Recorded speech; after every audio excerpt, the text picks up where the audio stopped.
Assalamualaikum warahmatullahi wabarakatuh. Halo teman-teman semuanya, dimanapun kalian berada, semoga sehat selalu dan dilancarkan semua urusannya. Pada kesempatan kali ini saya akan sedikit berbagi untuk para pengguna uklik, bediler uklik ya, yang baru pertama kali terjun di dunia senapang anginan kayak gitulah ya. Tapi yang khusus untuk uklik ya. Jadi saya akan sedikit berbagi pengalaman saya. Jadi buat teman-teman yang pengguna uklik yang sangat baru di dunia uklik ini, silahkan simak sampai selesai video ini, dan saya akan merangkum beberapa faktor yang bikin unit kita ngacak dan cara kita bereaksi cepat ketika di lapangan. Nggak ribet-ribet ya, lihat buruan langsung, reaksinya cepat, langsung door gitu. Kita memaksimalkan fungsi dot di lapangan ya. Di saat kita bawa hunting atau berburu, kita bisa mendapatkan reaksi cepat pada saat melihat target buruan ya. Kita lanjut buat abang-abang yang pengguna PCP, buat yang baru ya, bisa jadi referensi juga buat yang baru belajar. Buat abang-abang yang udah senior di bagian perbedilan, silahkan pantau-pantau bang ya, beri kritik dan sarannya di kolom komentar biar kita saling berbagi dan saling sharing lah. Oke teman-teman, bukan bermaksud menggurui, saya hanya untuk sharing ya. Kita lanjut, yang ada beberapa poin ini. Jadi teman-teman, buat dealer yang sangat pemula sekali ya, jadi ini sesuai pengalaman saya ya. Yang pertama, untuk poin pertama ini, kita harus pastikan unit kita nggak ngacak ya. Caranya gimana bang? Biasanya kalau ngacak itu selalu berhubungan dengan larasnya sama mimisnya ya. Itu saling berkaitan nanti tuh. Jadi buat teman-teman yang punya unit baru beli, yang second atau yang baru ya, kita maksimalkan dulu unit kita, jangan langsung asal ganti laras dulu. Siapa tahu larasnya yang bagus tapi teleskopnya yang rusak gitu kan, malah laras yang diganti, atau mimisnya yang enggak bagus gitu, malah laras yang dikenain. Oke, poin yang bisa kita selidiki terlebih dahulu sebelum mengganti laras itu adalah kita harus mengamalkan 4 poin ini dulu bro. 4 poin ini, yang pertama itu mimisnya atau pelurunya itu harus konsisten ya, maksudnya selalu satu merek ya, atau jangan ganti-ganti. Tapi sebelum ini terjadi, kita memang harus coba beberapa mimis dulu. Beberapa mimis dicoba, coba mimis lokal, coba dulu mimis impor. Nah, tentukan sendirilah keakurasinya yang bagus itu kayak mana, cocoknya di mana, mau yang lokal atau yang impor. Nah, tentukan di situ, mimis ini konsisten dulu di situ. Yang kedua, di pemasangan teleskopnya bro. Pemasangan teleskop itu buat yang sangat pemula bisa jadi jadi hal yang baru nanti tuh. Nih contohnya, pemasangan dudukan mountingnya harus sejajar ya bro ya, buat abang-abangku yang masih baru ya. Ini harus sejajar sama laras ya. Ini larasnya harus sejajar kayak gini. Nah, harus sejajar begini, lurus sama laras. Kalau pemasangannya salah, biasanya itu kalau kita intip dari belakang, biasanya ini bakalan mereng ke kanan atau ke kiri. Biasanya pemasangan salahnya di pemasangan ini bro, pemasangan mountingnya ya. Di pemasangan mountingnya ini harus diketahui dulu nih, harus sejajar, harus lurus sama laras. Laras itu harus pas di tengah di sini ya. Pada saat kita hendak mengunci teleskop tersebut untuk mempaskan kelurusan vertikalnya kita harus pakai apa ya bro ya, water pass ya bro ya, kayak gitu di senapannya ya. Kita harus tegakkan senapannya dulu sambil kita setting di sini, kita luruskan, kita bidik satu target. Contohnya kita gantung satu tali, satu benang kayak gitu, umpamanya inilah ya, kita contohkan aja, gantung di parabola ini di sininya tali atau benang pancing lah, gantung terus ikat di bawahnya pakai batu biar dia regang.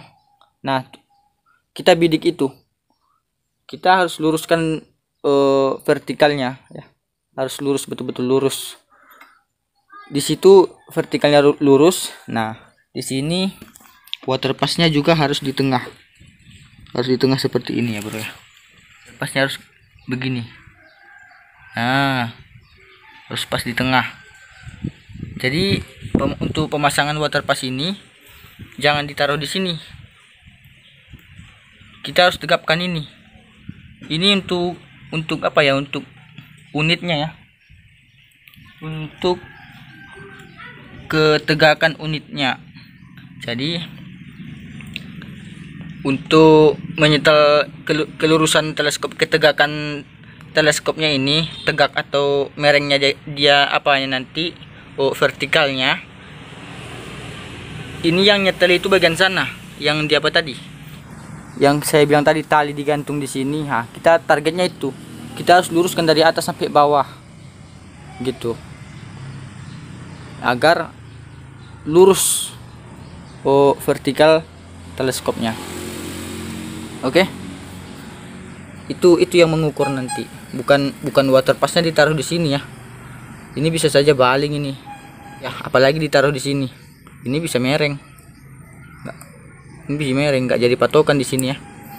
Oke teman-teman, singkat aja dulu ya, singkat bagian pemasangan teleskop. Oke, jadi kita lanjut pada zoomnya ya. Tadi yang pertama mimis ya, mimis dicari tahu dulu, pakai 2 merek atau 3 merek dulu.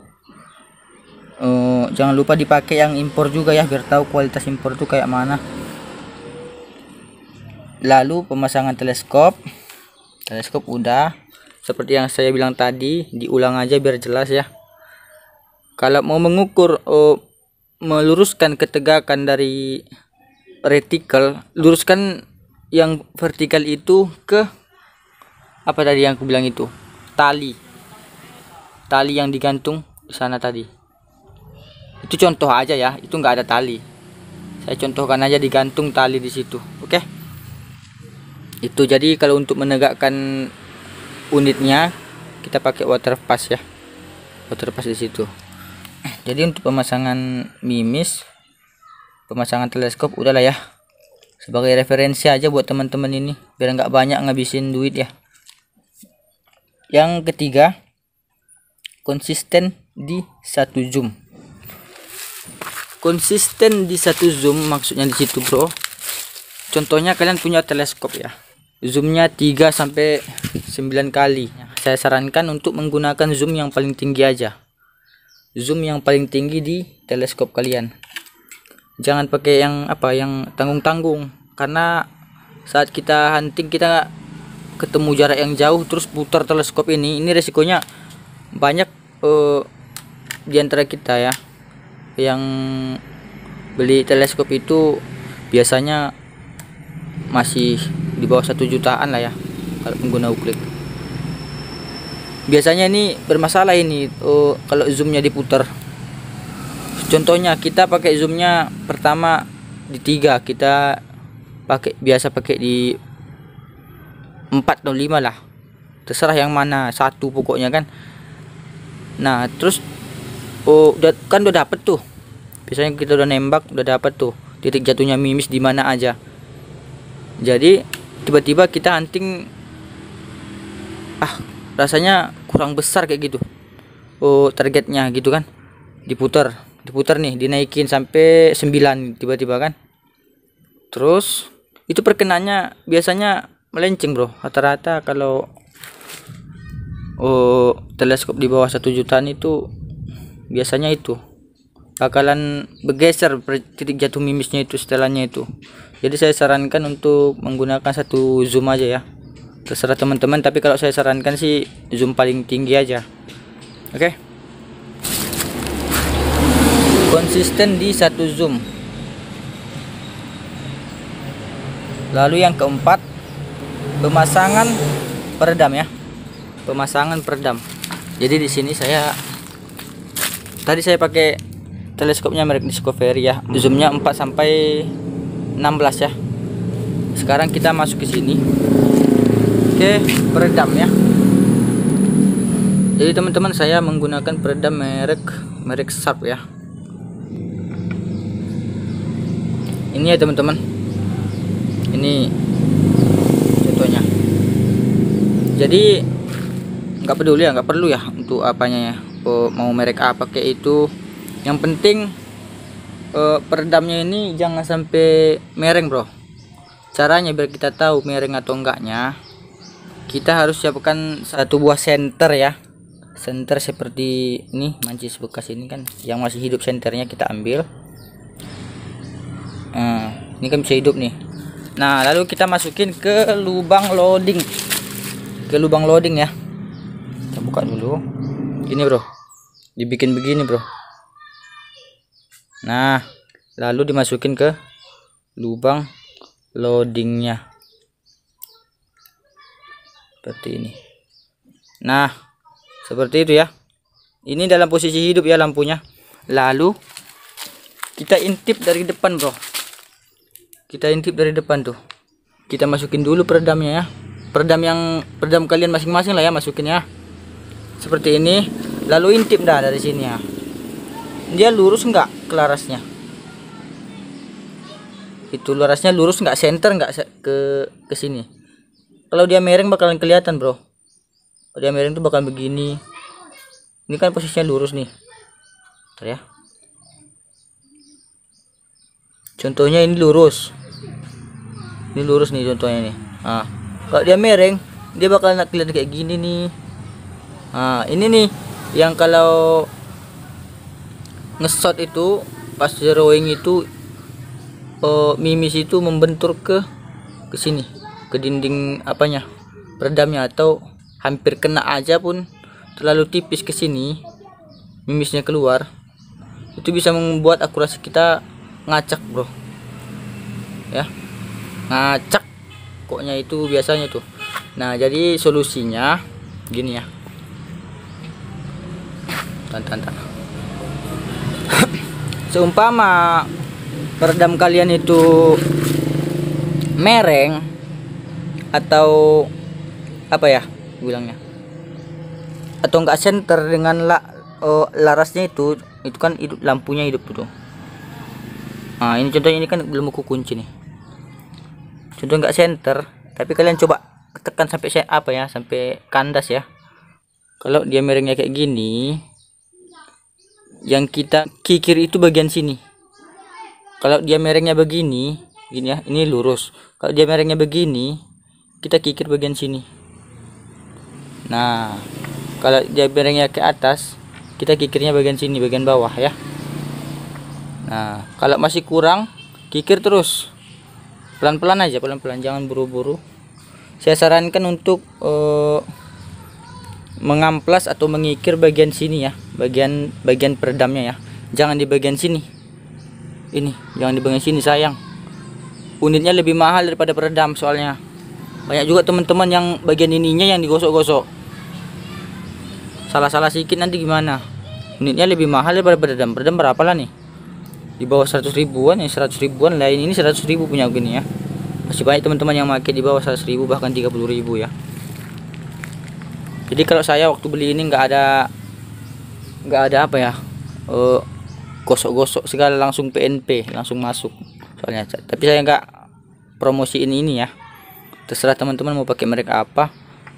Ini jika masalahnya mereng aja, mereng atau apa ya. Nah, kalau merengnya ke bawah, gosoknya di atas, bagian atas ini.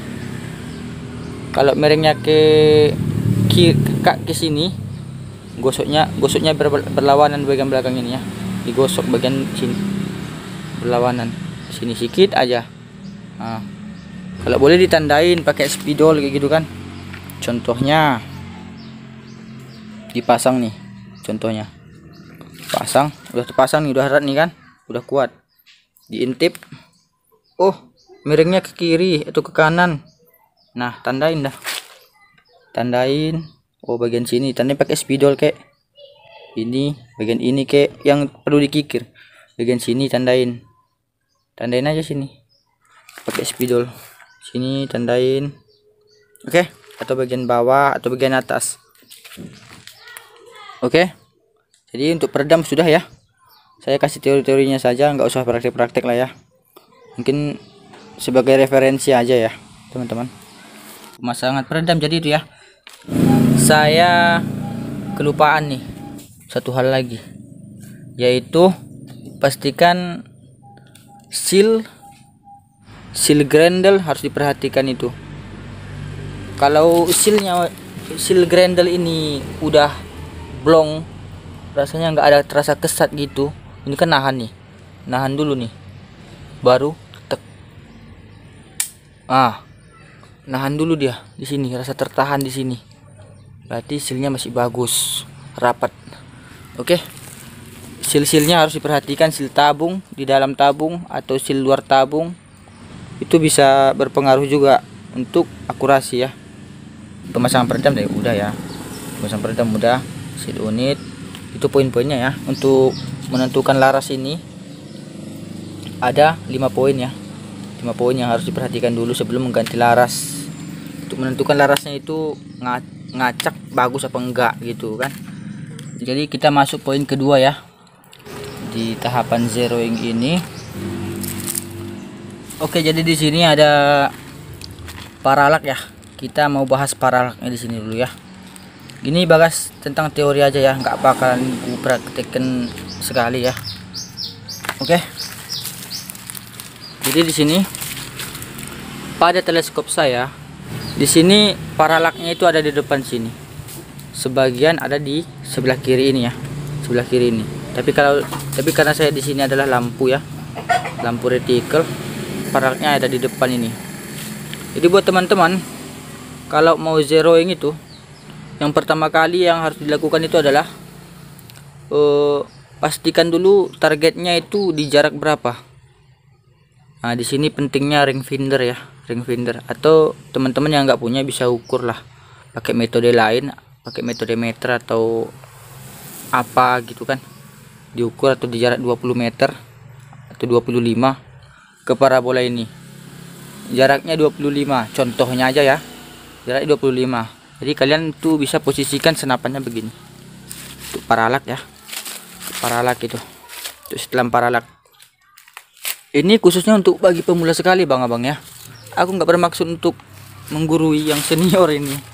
Jadi contohnya begini, kalian ganjel di sini, ganjel, letakkan kan, contohnya udah diganjel nih contohnya ya kan. Kalian bidik oh yang 25 meter tadi atau 20 meter atau berapa lah. Inilah contohnya parabola ini kan. Kalian harus tahu itu jaraknya berapa.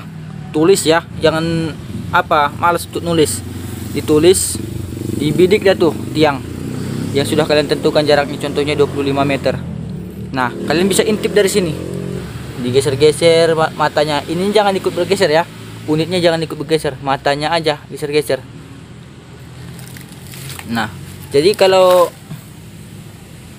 retikelnya ikut bergerak tidak mengunci target, berarti paralaknya error. Tapi yang punya paralak seperti saya ini bisa diatur ya. Itulah fungsinya paralak, setelan paralak ini. Di setiap jarak itu berbeda-beda. Jadi jika di jarak 25 meter, kalau di di saya ya, di paralak saya ini, dia itu ada di sini. Saya sengaja nitik-nitik ini. Kita cari-cari kalau pemain 20 meter, targetnya di sana. Kita coba paskan sampai dia mengunci. Biasanya kalau di saya ya, kalau 25 meter itu di sini guys. Ini aku buat titik baru pakai spidol. Begitu sudah mengunci, udah pas. Oh, ini jarak 25. Oke, kita kunci. Kita kasih titik di sini. Titik spidol. Jarak 20 bagaimana? Jarak 20 kita cari lagi. Kita cari target yang jaraknya 20 meter. Jaraknya 20 meter kita cari. Oke. Kita cari jaraknya 20 meter. Kita bidik lagi. Ingat ya. Unitnya jangan sampai goyang-goyang ya teman-teman ya, saat ngepasin ke targetnya. Saat kita goyang mata kita, unitnya jangan sampai goyang-goyang. Unitnya harus tetap diam.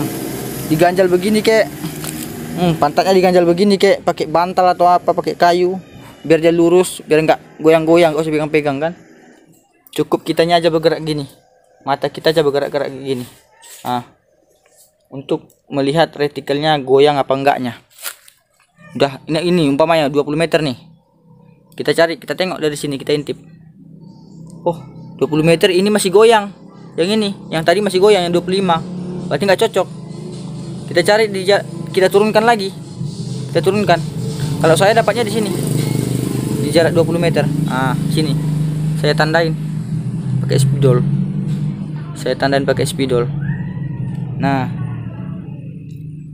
kalau 15 meter dia, saya pas di 15. Ah, di sini. Kalau di 18 dia saya di sini. Kita harus cari semua ya. Jarak-jaraknya. Jangan langsung habis-habisin mimis dulu, tembak sana tembak sini, rupanya paralaknya error. Sial nggak tuh? Percuma kan? Ngabisin mimis. Salahin mimisnya, rupanya paralak yang error. Cuman itu. Jadi paralak itu berfungsi penting ya untuk setiap jarak ya kalau kita mainnya di teleskop. Untuk jarak seterusnya juga begitu ya teman-teman ya. Dicoba-coba lah. Dicoba-coba, jangan males-males lah. Itulah fungsinya rangefinder. Yang susahnya kalau nggak ada rangefinder ini ya sabar-sabar lah. Ya ukur pakai meter aja dulu. Kalau di saya ya. Kalian bisa cari sendiri di teleskop kalian ya. Begitu juga sampai seterusnya. Harus dicek semua, bro. Sebelum kita keluarin mimis itu duit. Itu duit ya. Jadi kita harus perhitungkan dulu sebelum nembak ya. Itu buat teman-teman yang ada paralaknya ya. Yang ada paralak, setelan paralaknya seperti ini. Seperti ini, di depan atau di samping. Biasanya begitu sih, di depan atau di samping setelan paralaknya. Lalu yang nggak punya setelan paralak, yang namanya itu paralak fix ya. Saya belum pernah punya ya, yang nggak ada setelan paralaknya.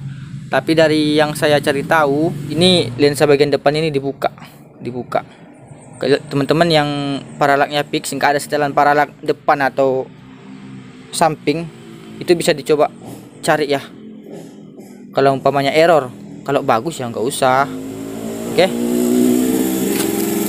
Jadi kita masuk ke yang tadi poin paralak ya. Bagian paralak ya. Sekarang main di turret, cara nyetel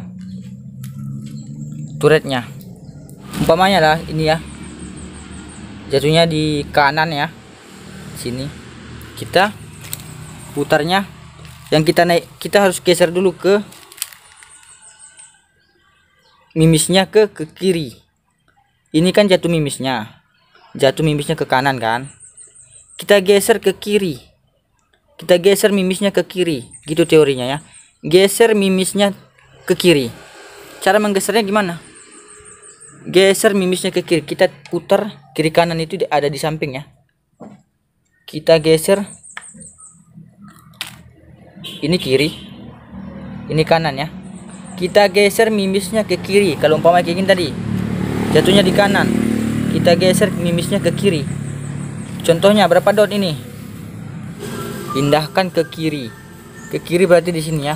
Putar ke kiri. Berapa kali klik? Sesuai dengan teleskopnya masing-masing. Kalian harus cari tahu satu dot itu berapa kali klik. Ya. Kalau di saya ini satu dot itu sama dengan 8 kali klik ya. Di teleskop masing-masing lah. Teleskop kalian coba dihitung berapa klik dia untuk satu dot. Nah, itu harus tahu ya, dicari tahu lah, coba-coba lah ya. Jadi dipindahkan dulu ke kiri ya. Titik jatuhnya yang dipindahkan, bukan ininya yang digeser. Dibikin ke kanan kayak gitu, diputar ke kanan, itu salah ya. Mimisnya yang dipindahkan, teori gitu. Masukkan di kepala. Pindahkan mimisnya dari kanan ke kiri. Berarti kita harus menggesernya ke kiri. Tek tek tek tek tek, tek sampai berapa kali klik, berapa dot. Geserlah dia. Nah, begitu teman-teman ya. Di sini jatuh mimisnya. Kita geser ke kiri. Tadi udah digeser. Udah geser tek tek tek, lurus masuk ke kiri. Terus kita mau gesernya ke bawah biar pas. Kita setelnya di bagian atas, bro. Jadi ini masukkan di kepala, titik jatuh mimisnya diturunkan ke bawah biar pas di sini. Berapa dot? Hitung berapa dot? 1 2 3 setengah. Pemain ya, 3,5 dot. Turunkan, klik turunkan. Kalau mau turunkan dia itu ya down ya, ini down. Ada tulisannya, putar ke arah jarum jam. Oke, untuk menurunkan mimisnya, bukan retikelnya ya. Kita mau turunkan umpamanya 1 dot. Kalau di saya, oh ini jatuhnya di sini, contohnya jatuhnya di 1 dot ke atas. Ini 1 dot ke atas kan, atau 2 dot ke atas lah nih ya. Di sini jatuhnya 2 dot. Mau turunkan 2 dot kan, berarti kita harus turunkan mimisnya, down ya. Bukan tengah-tengahnya ini yang dinaikkan, ini yang diturunkan. Ini turunkan dia berapa dot, turunkan. Maka kita ikuti instruksi dari teleskop itu, turunkan mimisnya. Turunkan berapa kali klik tergantung teleskop masing-masing ya teman-teman ya. Untuk di bagian turret udah ya, bagian turret pemahaman putar kemana lah ya, udah ngerti lah ya. Kita masuk ke reaksi cepat pada saat hunting. Reaksi cepat pada saat hunting itu kayak mana? Yaitu memaksimalkan penggunaan dot ya. Kita main dot biar mau cepat, itu main dot kita. Jadi kita akan menggunakan 5 dot ke atas ini, 5 dot ke bawah ini untuk reaksi cepat saat hunting ya, saat berburu. Biar kita nggak ribet-ribet muter-muter turret ya. Ini untuk pengguna uklik ya. Jadi gini aja deh, saya nunjukin bagaimana titik jatuh mimis saya ya, untuk di saya ya, dan teman-teman bisa aplikasikan untuk teman-teman semua ya. Dot kelima di saya itu saya pakai ya. Nih, kalau ketemu jarak target 10 meter, 15 meter, 20, 25, saya pakainya di dot kelima. Jadi kalau ketemu buruan tuh, yang saya setel itu cuman apa? Cuman paralak doang. Paralaknya disesuaikan. Contohnya jaraknya 15 meter atau 20 meter atau 25. Itu kan beda-beda tuh paralaknya tuh. Paralaknya beda-beda. Harus diputar paralaknya, udah tinggal bidik targetnya, shot di 5 dot. Karena ngitungnya itu gampang. Ngitungnya ke atas ke bawah ini kalau masih 5 dot dia gampang. Nah, jadi mantap lah pokoknya, cepat ini reaksinya ini. Untuk di dot keempat ini jarak 30 meter dan 35 meter, dan di dot ketiga ini di jarak 40 meter, 40. Di zero ini seketika saya dapat jaraknya 45. Kok jauh kali bang ini, kok ada 2 dot ini yang dilangkahi. Nah, kalau teman-teman ketemu yang seperti ini, jarak 40 meter saya di sini 3 dot ke atas, tiba-tiba dilangkahi 2 dot, dapatnya jarak 45. Ini kok dilangkahin, ini jarak berapa aja nih, ini harus dihitung. Nah, ngitungnya itu gimana, nggak usah ditembak lagi bro. Kalau jaraknya cuma 5 meter, kita hitung aja ini 40 41 42 di sini, 41 42 di sini, 2 dot ke atas. Nah kalau di sini berapa?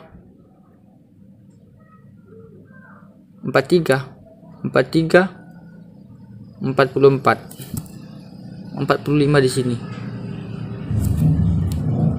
Gini bro, 41 42 ini sebenarnya udah ada di sini, di tengah-tengah ini, tapi kita anggap aja di sini udah pasti kena ini kalau bidiknya di sini. Gitu maksud saya. Di 43 juga di sini pas. Di 44 ini sebenarnya udah di sini. Setengah dot naik berarti dari 0. 44 meter. 45 di sini. Jadi kalau ketemu situasi seperti itu nggak usah dihitung aja, biar gampang. Ini udah saya praktekkan di lapangan juga dan mantap, sesuai dengan yang saya pikirkan. Jadi 5 dot ke atas sudah terpakai nih, 5 dot ke bawah lagi tinggal. Kalau di saya itu dapatnya 1 dot ke bawah itu jarak 50 meter, jarak 50. Di jarak 55 saya itu dapatnya di sini, di jarak 60 meter. Kalau 65 saya udah jauh.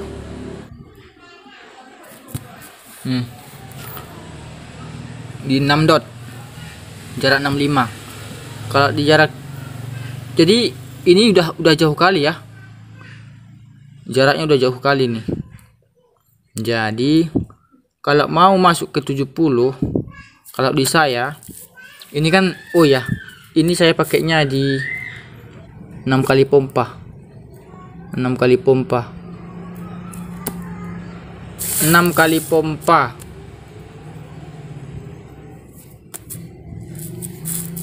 Ini standar ya, sesuaikan aja lah, kalian pakai pompanya satu aja. Ini satu jenis pompa semua ini, di 6 kali pompa.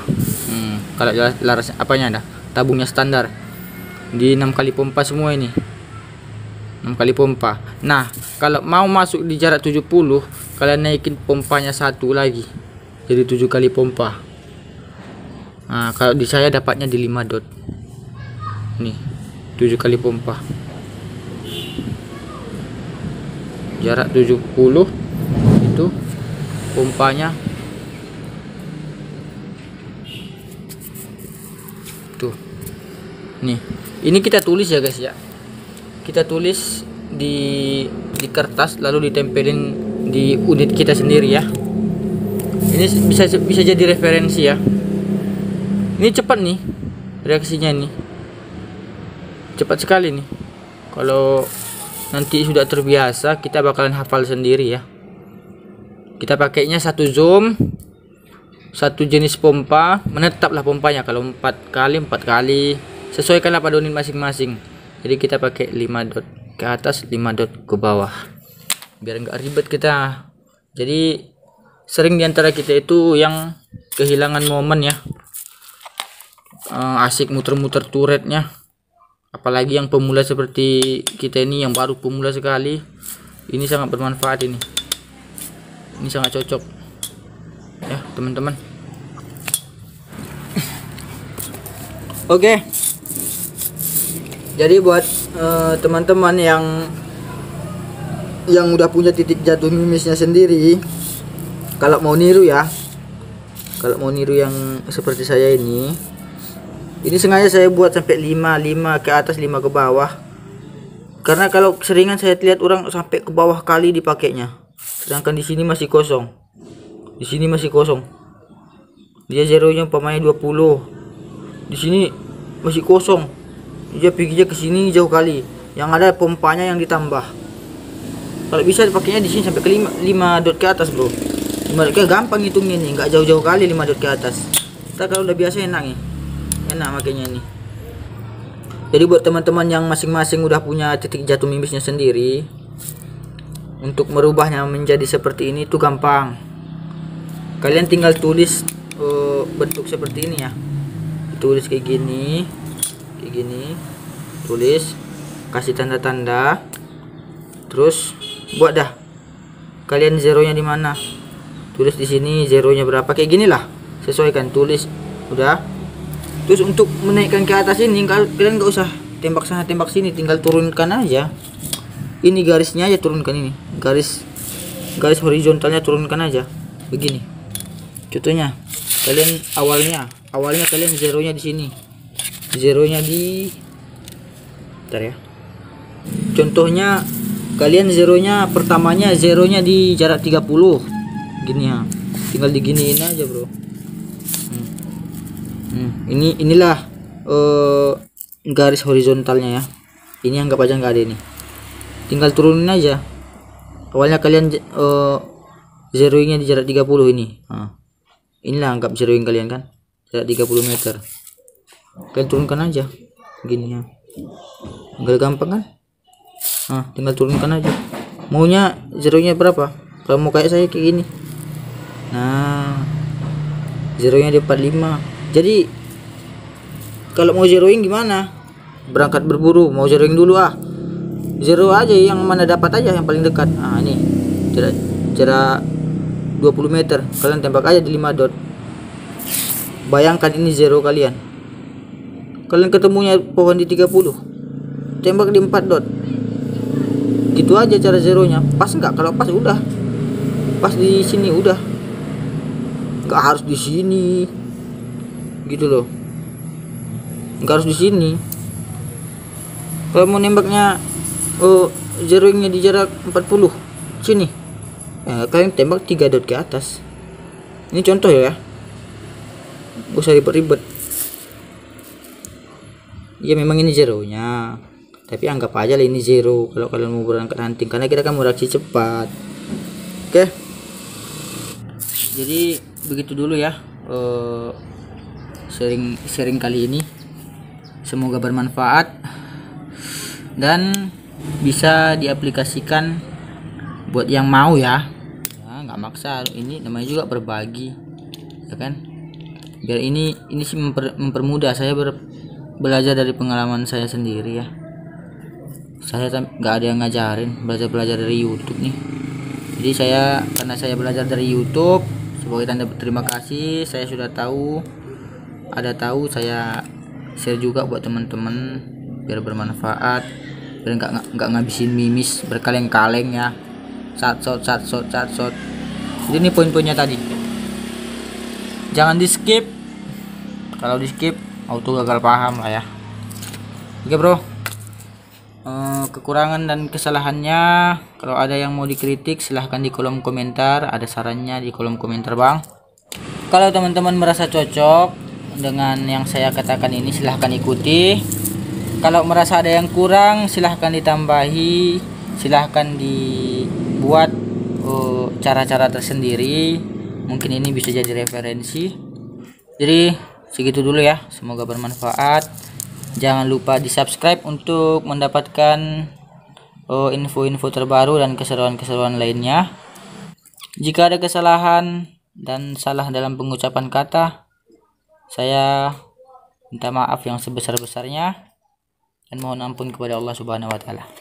Oke teman-teman, jadi sekian dulu. Jaga kesehatan, jangan lupa hunting biar nggak stres. Sekian dulu. Assalamualaikum warahmatullahi wabarakatuh. Salam satu laras.